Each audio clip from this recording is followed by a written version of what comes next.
Assalamualaikum warahmatullahi wabarakatuh. Perkenalkan, nama saya Sofiatul Fuja. Di sini saya akan mempresentasikan makalah saya yang berjudul Problema Pendidikan Multikultura. Problema budaya di Indonesia. Problema kebudayaan adalah suatu yang indah jika kebudayaan yang merupakan harta yang turun-temurun dari nenek moyang kita dapat kita pertahankan kelestariannya. Problema kebudayaan sangat berbahaya jika dibiarkan karena kebudayaan merupakan jati diri bangsa. Bila itu hilang, maka dengan sangat mudah bangsa itu akan menjadi bangsa yang akan hancur dan dijajah oleh bangsa lain. Adapun unsur-unsur kebudayaan di Indonesia. Kebudayaan mengandung unsur antara lain yaitu 1. Keyakinan, 2. Mata pencaharian, 3. Bahasa, 4. Pengetahuan, 5. Teknologi, 6. Sistem sosial, 7. Kekeraban, 8. Tata pemukiman.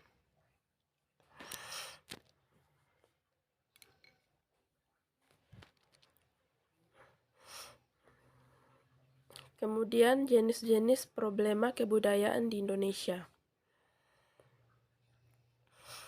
Yaitu yang pertama, hambatan budaya yang berkaitan dengan pandangan hidup dan sistem kepercayaan. Dalam hal ini, kebudayaan tidak dapat bergerak atau berubah karena adanya pandangan hidup dan sistem kepercayaan yang sangat kental. Yang kedua, hambatan budaya yang berkaitan dengan perbedaan persepsi atau sudut pandang. Hambatan budaya yang berkaitan dengan perbedaan persepsi dan sudut pandang ini dapat terjadi antara masyarakat dan pelaksanaan pembangunan. Selanjutnya, hambatan budaya yang berkaitan dengan faktor psikologi atau kejiwaan. Hal ini disebabkan karena adanya kekhawatiran penduduk bahwa di tempat yang baru hidup, mereka akan lebih sengsara dibandingkan dengan hidup mereka di tempat lama. Yang keempat, masyarakat yang terasing dan kurang komunikasi dengan masyarakat luar. Mereka yang tinggal di daerah yang terpencil yang kurang komunikasi dengan masyarakat cenderung memiliki ilmu pengetahuan yang terbatas. Yang kelima, sikap tradisionalisme yang berprasangka buruk terhadap hal-hal baru. Sikap ini sangat menganggung-anggungkan budaya tradisional sedemikian rupa sehingga menganggap hal-hal baru itu akan merusak tatanan hidup mereka yang sudah mereka miliki secara turun-temurun.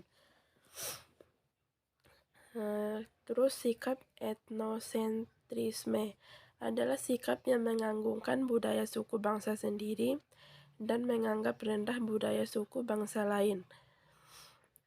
Kemudian perkembangan iptek sebagai hasil dari kebudayaan sering digunakan oleh manusia. Kemudian kebudayaan pewarisan, sesuai atau tidaknya warisan budaya dengan dinamika masyarakat saat ini. Kemudian perubahan kebudayaan. Perubahan kebudayaan yang terjadi bisa memunculkan masalah, antara lain perubahan akan merugikan manusia jika perubahan bersifat kemunduran bukan kemajuan. Kemudian penyebaran kebudayaan. Masyarakat pemerintah akan kehilangan nilai-nilai budaya lokal sebagai akibat kuatnya budaya asing yang masuk. Kemudian kasus-kasus multikultura di dunia. Yang pertama, konflik antar umat beragama. Konflik tersebut dipicu karena kasus pemakalan yang dilakukan oleh orang Muslim kepada seorang Nasrani di Ambon. Konflik tersebut semakin menyebar karena isu-isu yang semakin berkembang yang mengakibatkan terbakarnya amarah kedua belah pihak agama. Yang ke-B, konflik antar suku. Konflik ini muncul karena banyak anggota GAM yang ingin memisahkan diri dari Indonesia. Sayangnya pemerintah tidak ingin perebutan kekuasaan berlangsung selama bertahun-tahun.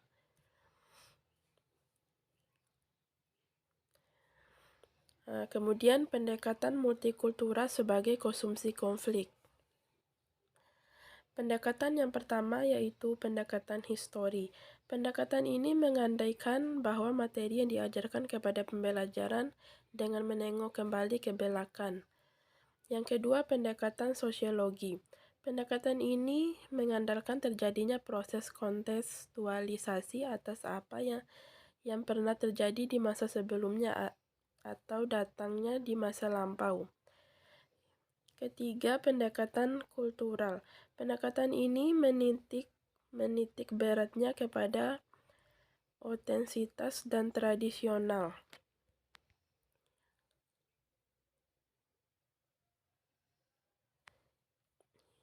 Yang keempat, pendekatan psikologi. Pendekatan ini berusaha memperhatikan situasi psikologi perseorangan secara tersendiri dan mandiri. Yang kelima, pendekatan estetik. Pada dasarnya mengajarkan pembelajaran untuk berlaku sopan dan santun, ramah, damai, dan mencintai keindahan. Yang keenam, pendekatan persepsi gender.